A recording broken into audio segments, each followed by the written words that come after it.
2016, nearly half the country were against the tour. 1, 2, 3, 4, we don't want the racist tour. 1, 2, 3, 4. One of the thousands against the tour was World War II fighter pilot Pat Macquarie. Here we see him being congratulated for shooting down 4 Japanese aircraft in one day. But Macquarie remained a shadowy figure until his death in 1988. We know he worked as a clerk at the Glenbrook steel mills. We know he loved rugby. He played for South Auckland and he coached it. He drank at the local clubs.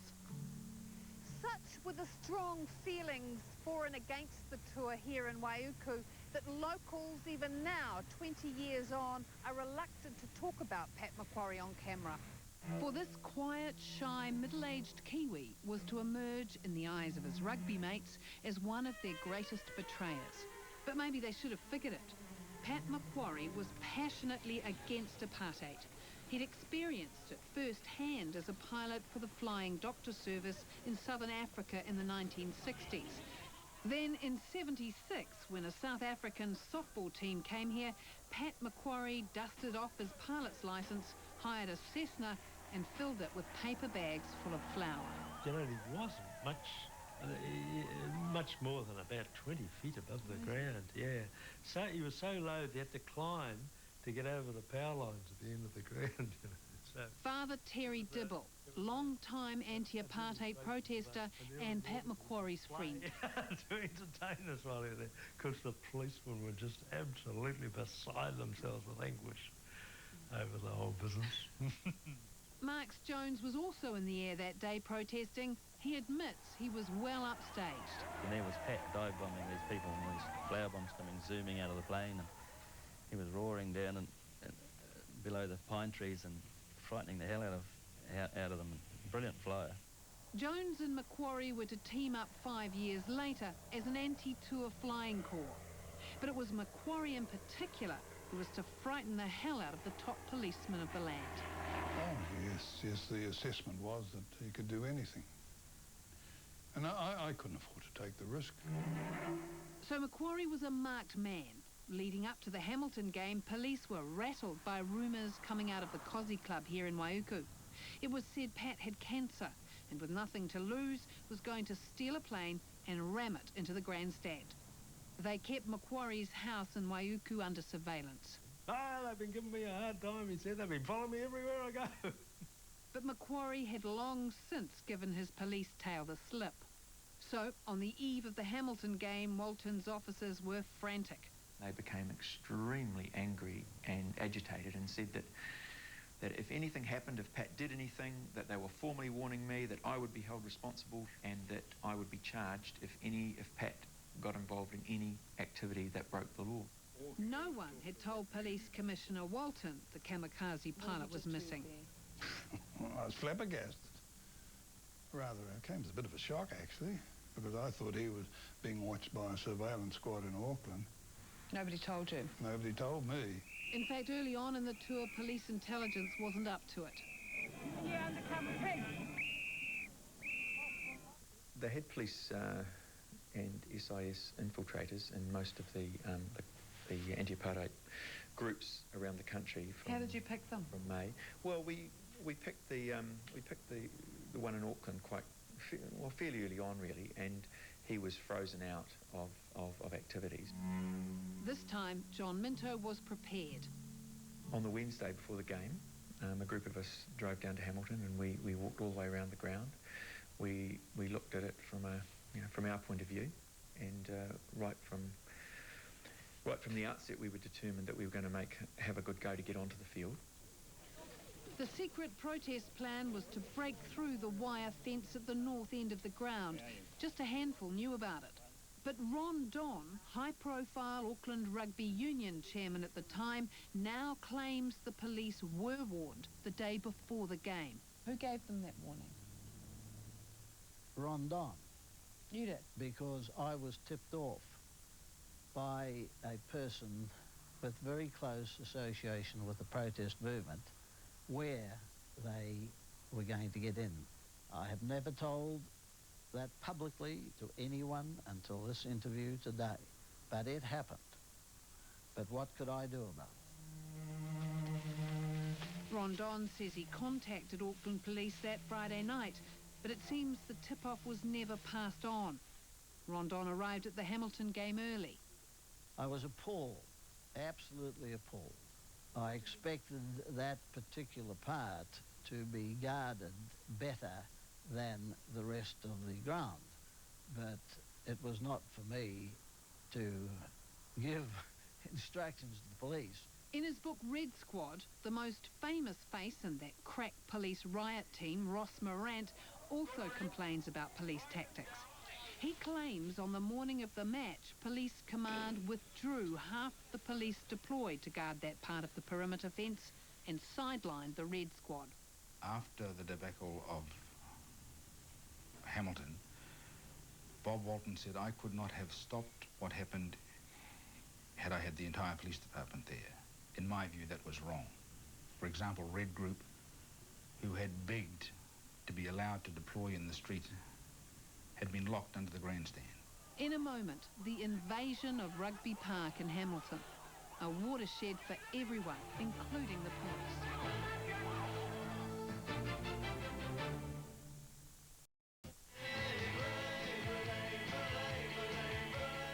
The eve of the Hamilton game, and the protest candles belie the tension. Rondon has now delivered his warning to the police. Protest leaders are plotting their moves for tomorrow, and up the Waikato River in Taupo, renegade pilot Pat Macquarie is preparing his next aerial attack. Police Commissioner Bob Walton is about to face the crisis of his career. I went there in plain clothes to illustrate that I wasn't commanding the operation, but I still had the ultimate responsibility and wanted to see what happened as well as to see the game. Were you expecting the worst? Were you expecting the worst? I knew there would be a certain amount of protest. I expected that. I didn't expect it to get to the level that it did. Walton had tensions within his own police force to manage as well. Bob Moody was Police Association Secretary at the time. The danger was always that the staff would take it over. And when I talk about staff, I'm talking about the Blue Squad and the Red Squad. The Morant-led officers who donned with their batons and shields and the like. There was always that danger, and it was a very dangerous situation in that regard. I don't believe that the leadership at Hamilton was strong enough to prevent it, quite frankly. At the park, you could taste the tension. Security was high, but so was hope. 26,000 Mulus anticipating the game of their lives. After all, Waikato held the Ranfurly Shield, and once, back in 1956, they actually beat a Springbok side. Well, I was hoping for a good game of rugby. But when we got to the game, or got to the ground, it was such an eerie feeling. It was just so quiet. Just subdued. It was quite amazing. There wasn't the cheering, there wasn't the yahoo. Louise took me down, first time she'd ever taken me down, in the car with the kids. We came down and she suggested I take my motorbike helmet. And I thought, that'll be the bloody day I'll take my motorbike helmet to protect myself.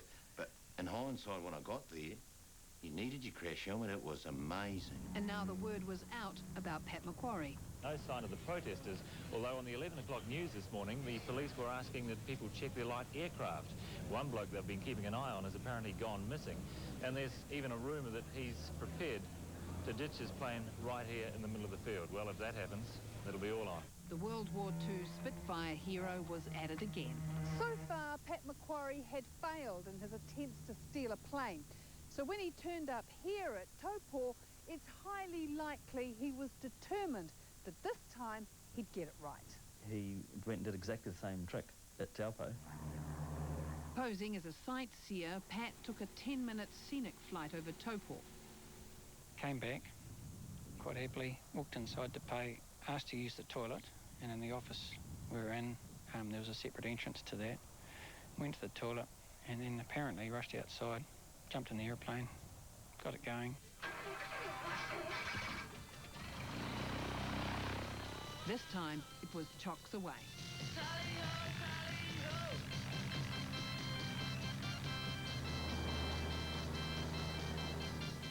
As Macquarie took off, the plane's owner, Graham Stratton, was landing.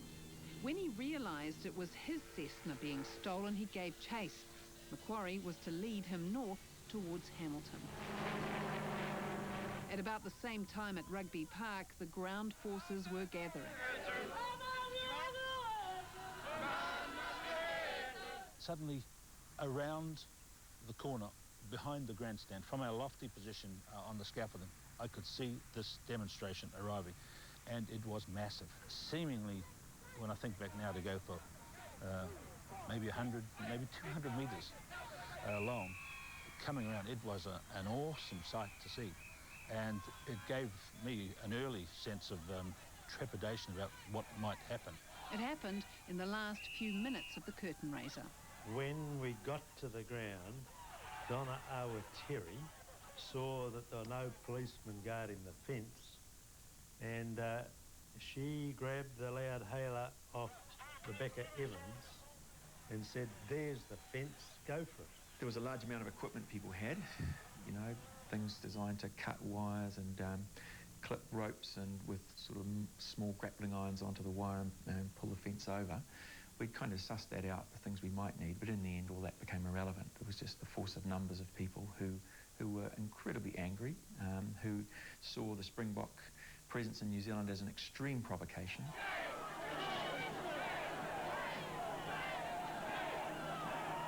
Absolute disbelief that they would actually do that, and that, I think, amazement there were so many.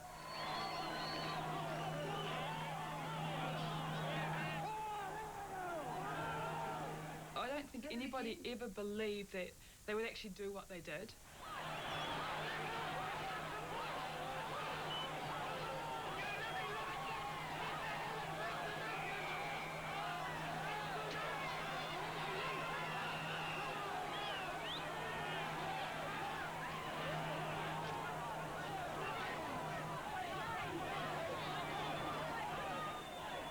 I thought, well, we were in trouble, which we were, of course, because they shouldn't have got on there. There was a little bit of jostling as we went through. I never got jostled. I was with a big group that sort of went down as a group, really. Well, we ran down the embankment because the spectators, once they realised we were coming through the fence, they parted. Demonstrators were already on the embankment, posing as fans to clear a path. We told them, watch the game, because one of the ways they pick up protesters is they don't watch the game, you see. So we said, make sure you're watching the game. And my mate David Williams was there watching the game, you see, and we came along and knocked him over, I think. But the rear guard was not so lucky. Police reinforcements found themselves pinned between angry protesters and outraged fans. The batons came out.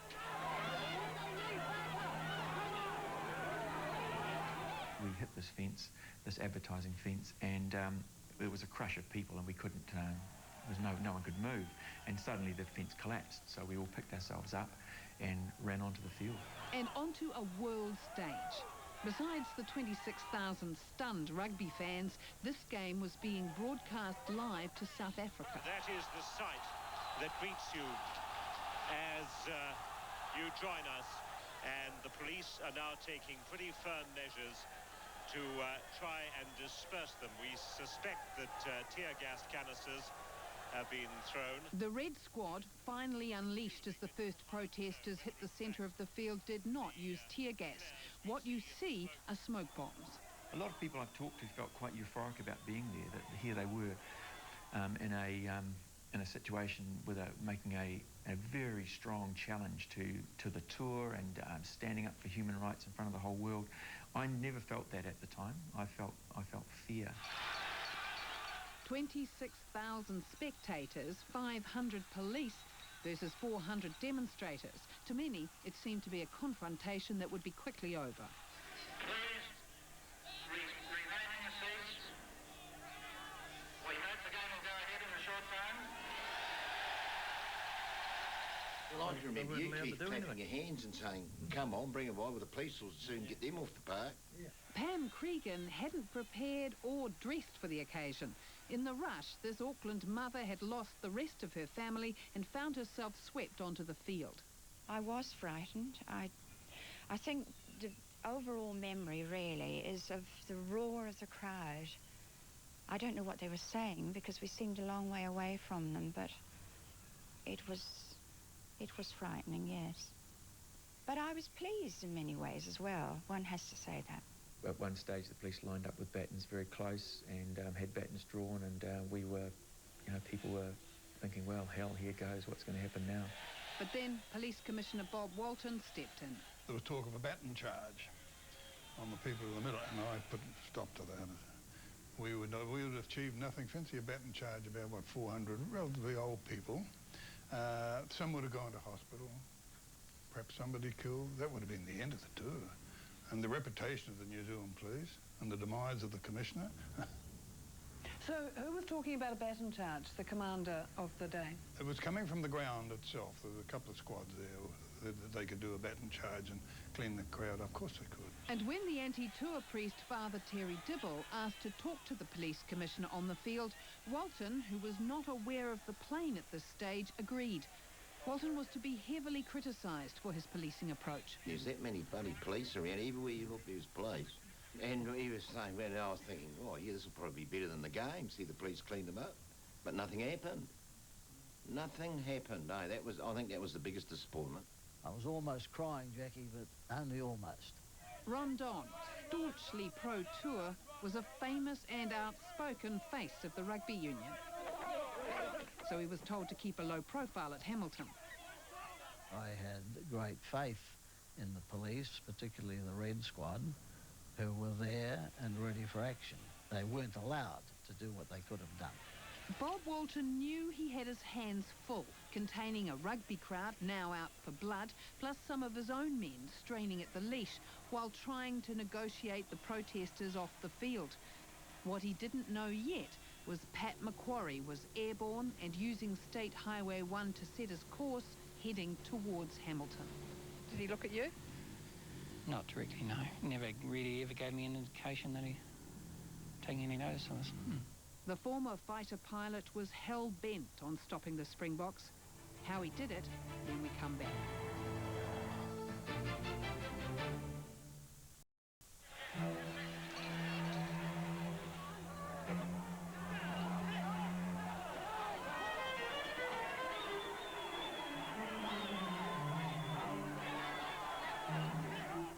Something snapped. They simply lost any connection with reality. All they could hear was the pounding in their ears, and they were determined to thump some protesters.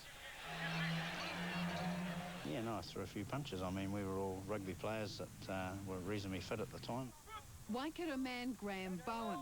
Okay. I guess, yeah, we just hopped in there and got hand-to-hand with them as much as we could.